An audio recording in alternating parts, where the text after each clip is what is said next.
بسم اللہ الرحمن الرحیم۔ ناظرین، سیرت النبی کی کتاب ہے۔ ناظرین السلام علیکم ورحمۃ اللہ۔ ویلاگ نمبر ہے 389۔ آج اس کی 12ویں قسط ہے، پیج نمبر ہے 423، اور واقعہ آپ کے سامنے رکھ رہے ہیں غزوہ خندق، جنگ خندق، غزوہ احزاب، بیٹل آف ٹرینچ۔ روزانہ کی بنیاد پر کم از کم ایک ویلاگ ہم آپ تک پہنچانے کی کوشش کرتے ہیں۔ ناظرین، اس کتاب کے رائٹر ہیں مولانا صفی الرحمان مبارک پوری۔ الرحیق المختوم اس کتاب کا ٹائٹل ہے۔ سیرت النبی صلی اللہ علیہ وآلہ وسلم پر دنیا بھر میں اول انعام یافتہ یہ کتاب ہے جو ہم آپ کے سامنے رکھ رہے ہیں۔ رابطہ عالم اسلامی مکہ مکرمہ کے زیر اہتمام منعقدہ سیرت نگاری کے عالمی مقابلہ میں اول آنے والی عربی کتاب کا اردو ترجمہ ہم آپ کے سامنے رکھ رہے ہیں۔ نحمدہ ونصلی علی رسولہ الکریم، بسم اللہ الرحمن الرحیم۔ اچھا ہے دل کے ساتھ رہے پاسبان عقل، لیکن کبھی کبھی اسے تنہا بھی چھوڑ دے۔ اپنے من میں ڈوب کر پا جا سراغ زندگی، تو اگر میرا نہیں بنتا نہ بن، اپنا تو بن۔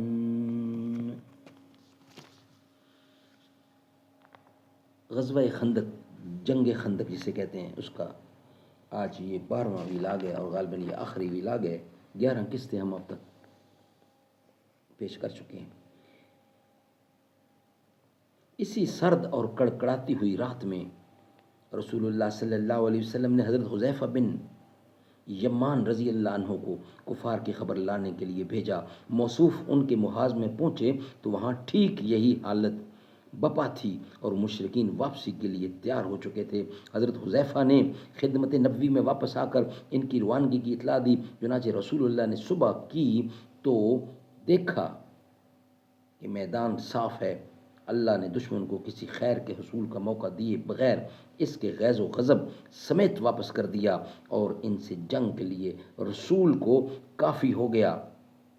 الغرض، اس طرح اللہ نے اپنا وعدہ پورا کیا، اپنے لشکر کو عزت بخشی، اپنے بندے کی مدد کی، اور اکیلے ہی سارے لشکر کو شکست دی۔ چنانچہ اس کے بعد آپ مدینہ واپس آ گئے۔ غزوہ خندق صحیح ترین قول کے مطابق شوال سن 5 ہجری میں پیش آیا تھا، اور مشرکین نے 1 ماہ یا تقریباً 1 ماہ تک رسول اللہ اور مسلمانوں کا محاصرہ جاری رکھا تھا۔ تمام ماخذ پر مجموعی نظر ڈالنے سے معلوم ہوتا ہے کہ محاصرے کا آغاز شوال میں ہوا تھا اور خاتمہ ذی قعدہ میں۔ ابن سعد کا بیان ہے کہ رسول اللہ جس روز خندق سے واپس ہوئے بدھ کا دن تھا، اور ذی قعدہ کے ختم ہونے میں صرف 7 دن باقی تھے۔ جنگ احزاب در حقیقت نقصان جان و مال کی جنگ نہ تھی، بلکہ احزاب کی جنگ تھی۔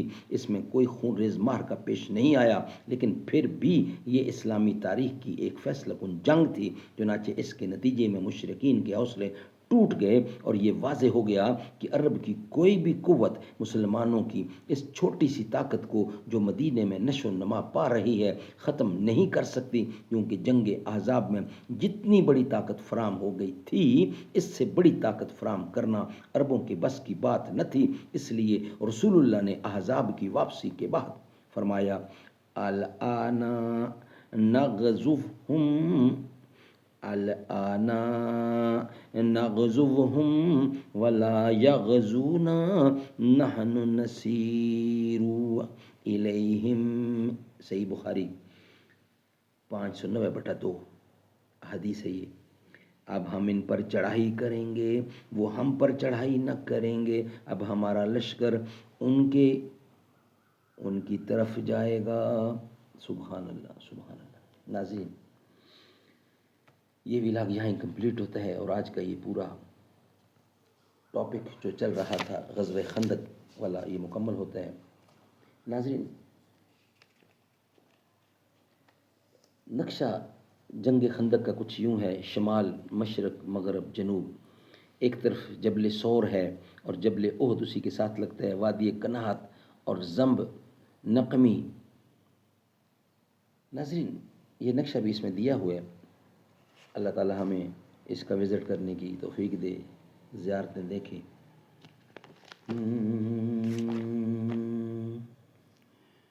مسجد نبوی تو بتا سما وہ کیسا پیارا ہوگا، پھلاں دی سیج نہیں لوگوں کنڈیاں تے پیر جمائی بیٹھا، پھلاں دی سیج نہیں لوگوں کنڈیاں تے پیر جمائی بیٹھا، ہے جیویں لڑیا مشن تے جنگ وی شہید، انہوں جنگ بدر میں لائی بیٹھا، مولا دیویں موت شہادت مینوں یہ گل دل وچ سمائی بیٹھا، تے مینوں خبر ہے لوکو میں شہید ہونا، ایسے لائی تے میں بال بھلائی بیٹھا، ایسے لائی تے میں بال بھلائی بیٹھا، او چھڈ شہر کمالیا وسدا ویڑا، تے ڈیرے جنگ وچ سجنا میں لائی بیٹھا، تے جا مونڈیاں تے جرنیلاں کو تے میں قبر اج آپ لہائی بیٹھا، مونڈیاں تے کفن میں چائی بیٹھا، مسجد نبوی تو بتا سما یہ کیسا پیارا ہوگا.